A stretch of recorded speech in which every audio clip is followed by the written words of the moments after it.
Seja muito bem-vindo a mais esse estudo. Hoje nós faremos uma reflexão sobre a educação verdadeira e utilizaremos um conteúdo que está lá na primeira carta aos Coríntios, no capítulo 3, no versículo 16, de Paulo, para poder aprofundar e compreender como que funciona esse processo da educação para atingirmos o nosso potencial. Então, Paulo, ele nos traz um ponto importantíssimo. Não sabeis vós que sois o templo de Deus e que o Espírito de Deus habita em vós?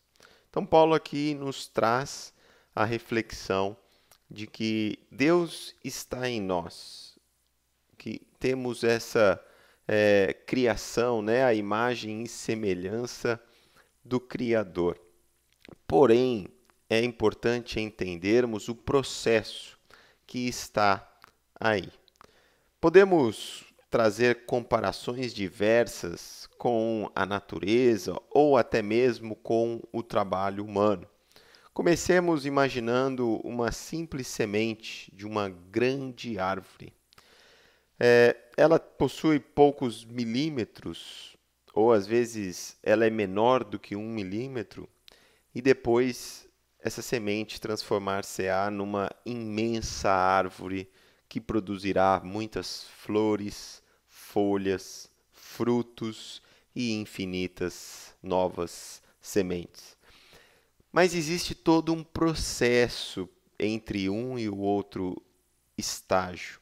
É difícil imaginarmos que essa árvore frondosa com 30, 40 metros de altura, em algum momento ela fora uma semente de 1 milímetro de tamanho, mas ela passou por um processo. E aqui teve tempo, sol, chuva, uma série de enfermidades que também são enfrentadas pelo reino vegetal, pragas, até que ela, vencendo todas essas dificuldades, ela se transforma numa frondosa árvore. Também dentro do trabalho humano, quando observamos uma escultura, temos dificuldade em imaginar como que era aquela peça antes, né? E existiu também todo um processo de trabalho para que uma peça bruta de madeira se transforme numa obra de arte ou numa escultura de uma pessoa, de um objeto, de qualquer coisa.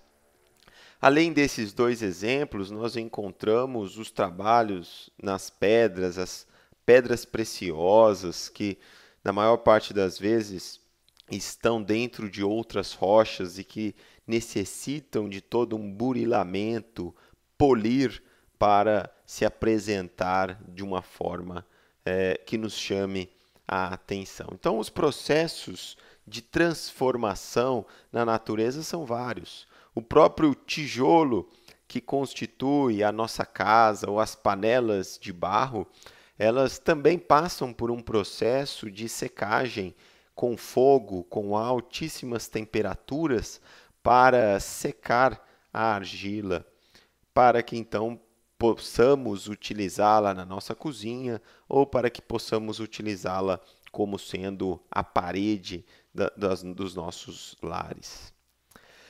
Da mesma forma, cada um de nós carrega em si um potencial divino. Paulo nos deixa aqui bem claro que somos o templo de Deus, o Espírito de Deus habita em nós.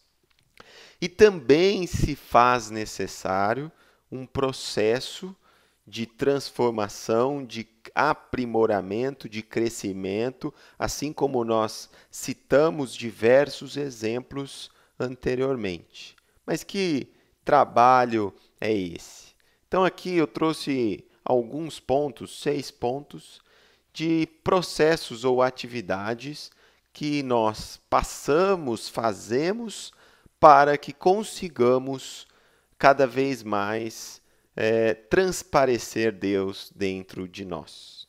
Então, assim como um copo de água suja não permite que a luz consiga infiltrar e passar e refletir através do copo de água suja, nosso coração, enquanto estiver sujo, inundado dos defeitos, do orgulho, do egoísmo, também não transparecerá o divino dentro de nós. Mas a partir do momento em que consigamos sedimentar, tirar essa sujeira, nosso coração será translúcido para refletir, para passar essa luz divina. Então, cada um de nós carrega em si essa centelha.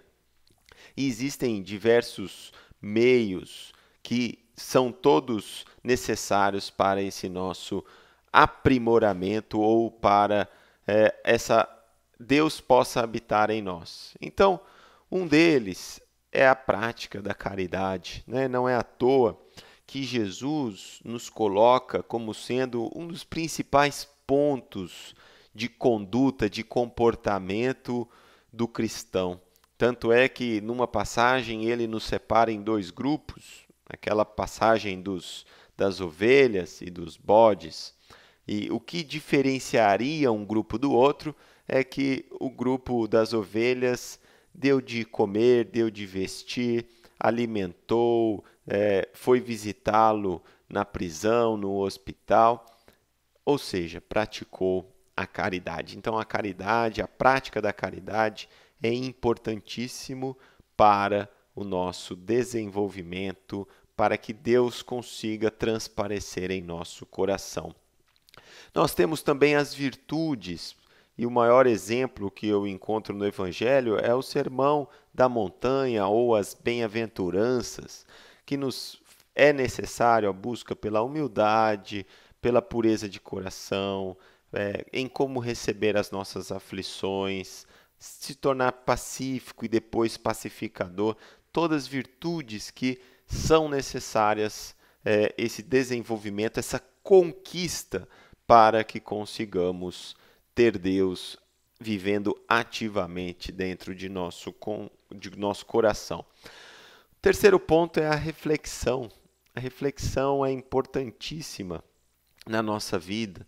Como está a minha vida? Como está a minha conduta? Quais os pontos que eu preciso trabalhar, aprimorar? Onde está o meu tesouro na minha vida? Né? Essa reflexão ela é importante e grandes homens nos trouxeram, através das suas biografias, né, práticas de reflexões ao final do dia, do que fizemos ao longo do nosso dia, o que precisaremos mudar no nosso dia seguinte.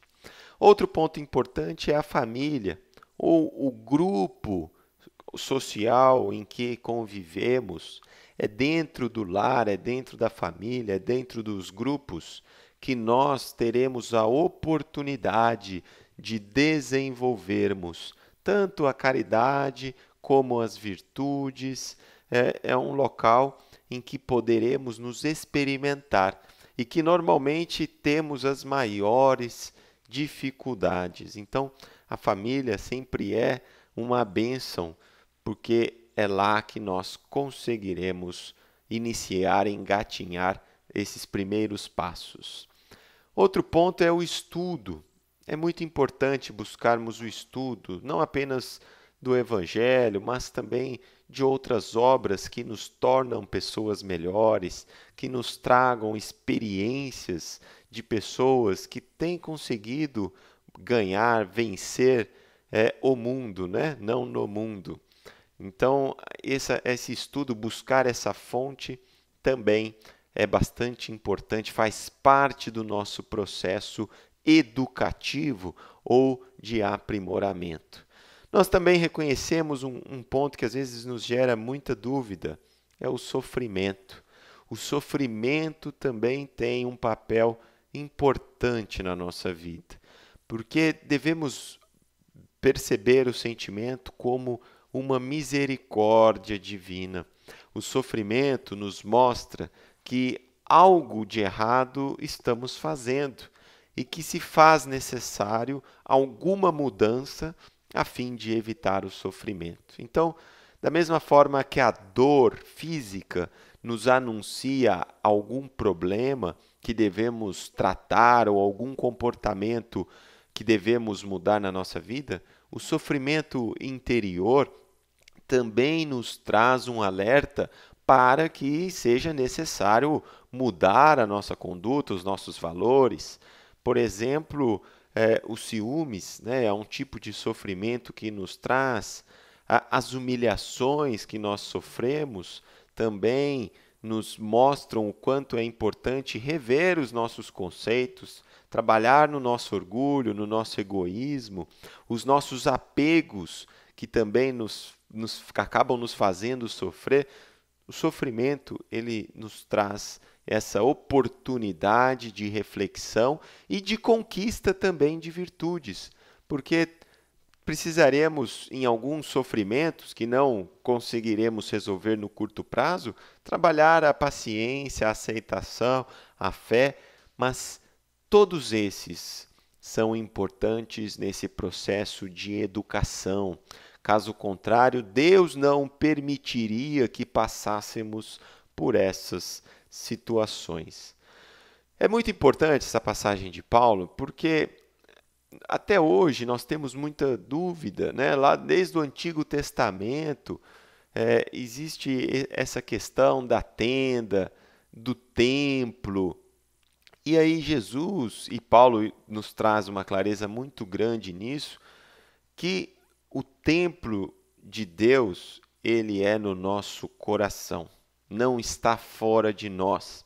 É claro que é importante reunirmos em templos, em igrejas, para estudarmos, para dividir as nossas experiências, para buscarmos um trabalho edificante, mas Deus não está lá dentro, Deus está dentro de nós.